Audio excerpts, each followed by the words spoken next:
पिछले कुछ सालों से हम लोग अक्सर ये सुना करते थे कि बीजेपी चुनावों में गड़बड़ करती है। अक्सर आरोप लगते थे कि बीजेपी चुनाव गड़बड़ करके जीतती है, बीजेपी चुनाव वोटों की चोरी करती है, ईवीएम में हेराफेरी करती है, वोटर लिस्ट में से नाम कटवा देती है, फर्जी नाम जुड़वा देती है। हम सुना करते थे कि फर्जी वोट पड़वाती है। ऐसे सुनते थे लेकिन कभी सबूत नहीं मिला। गीता में एक श्लोक लिखा है, यदा यदा ही धर्मस्य ग्लानिर्भवति भारत। जब जब इस पृथ्वी के ऊपर बहुत ज्यादा पाप हो जाता है तो फिर ऊपर वाले को पृथ्वी के ऊपर आना पड़ता है। तो ऊपर वाले को पृथ्वी पे आना पड़ता है का मतलब ये नहीं कि भगवान को आना पड़ता है। भगवान अपने तरीके से ऊपर आसमान में बैठ के झाड़ू चलाता है। ये जो चंडीगढ़ का चुनाव है ये दिखाता है कि इनका पाप का घड़ा कैसे भर गया था। जब पाप का घड़ा भर जाता है बहुत ज्यादा तो फिर प्रकृति अपनी झाड़ू चलाती है, भगवान अपनी झाड़ू चलाता है, चीजों को ठीक करता है। चंडीगढ़ का चुनाव कहने को तो छोटा सा चुनाव था, 10 बाई 10 किलोमीटर का एक छोटा सा शहर है, मेयर का चुनाव था, लेकिन दुनिया की सबसे बड़ी पार्टी चंडीगढ़ के चुनाव में वोटों की चोरी करते हुए पकड़ी गई, रंगे हाथों पकड़ी गई। दोस्तों,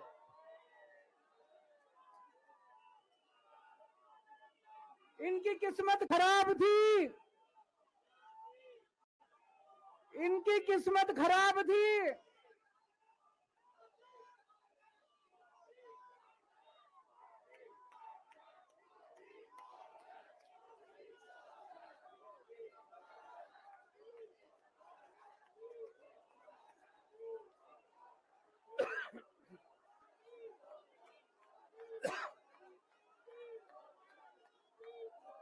एक नारा लगाएंगे, गली गली में शोर है, भाजपा वोट चोर है। गली गली में शोर है, गली गली में शोर है, पूरे देश में शोर है। तो दोस्तों, चंडीगढ़ में ये पकड़े गए, रंगे हाथों वीडियो के ऊपर पकड़े गए, वीडियो के ऊपर। अभी रुक जाओ, अभी रुक जाओ, अभी रुक जाओ, अभी रुक जाओ। एक बारी मेरे को बोल लेने दो, अभी रुक जाओ।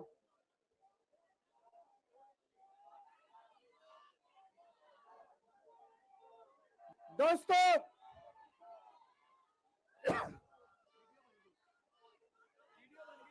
मैं थोड़ा सा जिन जिन लोगों को चंडीगढ़ वाला किस्सा नहीं पता, मैं पूरा किस्सा सुना देता हूं।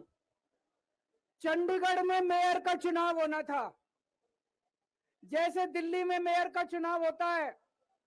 चंडीगढ़ में जो चुने हुए काउंसलर हैं वो काउंसलर वोट डालते हैं और अपने मेयर को चुनते हैं।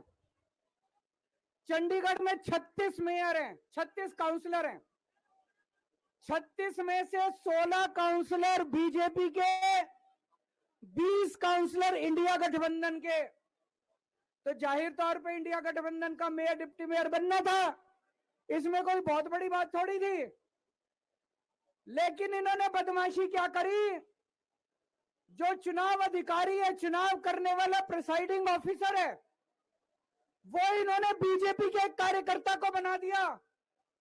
अब बीजेपी का कार्यकर्ता वहां बदमाशी नहीं करेगा तो और क्या करेगा। उस बीजेपी के कार्यकर्ता ने वोट तो डलवाई, लेकिन जब काउंटिंग करने बैठा तो ये प्रैक्टिस है कि भाई सारी पार्टियों के जो एजेंट है वो सामने आके बैठते हैं और हर वोट देखा जाता है। उसने एक भी काउंटिंग एजेंट को अपने सामने नहीं बैठने दिया, सबको भगा दिया। सबको भगा दिया उसने, और उसने खुद ही काउंटिंग करी, और काउंटिंग करते टाइम उसने इंडिया गठबंधन के 8 वोट उसमें गलत सलत निशान लगा के उनको इनवैलिड कर दिया। तो हमारे 20 वोट थे, 20 में से 8 इनवैलिड कर दिए, 12 वोट पड़े हमारे, और उनके कहता है 16 वोट पड़े, सारे हमारे इनवैलिड हो गए।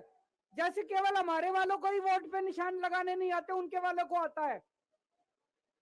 अंदर से एक कर्मचारी ने हमें बताया है कि उनके भी 16 वोट नहीं पड़े थे, उनके 13 ही वोट पड़े थे। अब किसी को नहीं पता कितने वोट पड़े, किसी को नहीं पता किसके कितने वोट पड़े, काउंटिंग एजेंट तो था ही नहीं। और उस चुनाव अधिकारी ने नतीजे घोषित कर दिए कि बीजेपी का मेयर बन गया। उनकी किस्मत खराब थी, वहां चारों तरफ कैमरे लगे पड़े थे। उस कैमरे में वो चुनाव अधिकारी इंडिया गठबंधन के वोटों के ऊपर कांटे मारता हुआ, निशान लगाता हुआ उसके अंदर कैप्चर हो गया, उसके अंदर दिखाई दे रहा है। और ये वीडियो पूरे देश के अंदर फैल गया। अब दोस्तों, चंडीगढ़ का मेयर हमारा बनता है कि उनका बनता है, ये जरूरी नहीं है, कोई जरूरी नहीं है। हम यहाँ पे कोई सत्ता के लिए नहीं आए, हमारा बने चुनाव आते जाते रहते हैं, चुनाव होते रहते हैं, पार्टियां आती जाती रहती हैं, नेता आते जाते रहते हैं। नेता आज ये कल ये, आज ये पार्टी कल ये पार्टी, आज इसका मेयर कल इसका मेयर। देश के साथ खिलवाड़ नहीं होना चाहिए, हमारे जनतंत्र के साथ खिलवाड़ नहीं होना चाहिए। इन्होंने जो चुनाव के साथ खिलवाड़ करना शुरू किया है, इन्होंने जो जनतंत्र के साथ खिलवाड़ कैमरे के अंदर पकड़े गए, अगर ये चंडीगढ़ जैसे छोटे से चुनाव में इतनी बड़ी गड़बड़ कर सकते हैं, तो जाहिर है लोकसभा के और विधानसभा के चुनाव में तो पता नहीं कितनी बड़ी गड़बड़ करते होंगे, है कि नहीं है? पूरे देश के सामने आ गया किस तरह से गड़बड़ करते हैं। इनके लिए देश जरूरी नहीं है, इनके लिए जनतंत्र जरूरी नहीं है, केवल और केवल सत्ता के लिए ये किसी भी हद तक जा सकते हैं। सत्ता के लिए देश को भी बेच सकते हैं, सत्ता के लिए देश को भी दांव पे लगा सकते हैं। दोस्तों, हम ये कभी नहीं होने देंगे, अपने देश के साथ खिलवाड़ किसी हालत में नहीं होने देंगे, अपने जनतंत्र के साथ खिलवाड़ किसी हालत में नहीं होने देंगे। आज पूरे दिल्ली से, हरियाणा से, पंजाब से इतनी जनता आ रही थी यहाँ पे प्रदर्शन करने के लिए, सबको रोक दिया इन्होंने, पूरी दिल्ली को छावनी बना रखा है। क्यों भाई, क्यों भाई? आप जनता को कैसे आने से रोक सकते हो? कोई हिंसा करने के लिए थोड़ी आ रहे थे, हमारी आंदोलन से निकली हुई पार्टी है, बड़े बड़े आंदोलन किए। आपको क्या लगता है जनता को ऐसे रोक दोगे तो जनता की आवाज बंद हो जाएगी? और जनता की आवाज बुलंद होगी, जितना जनता को रोकने की कोशिश करोगे जनता की आवाज और उतनी बुलंद होगी।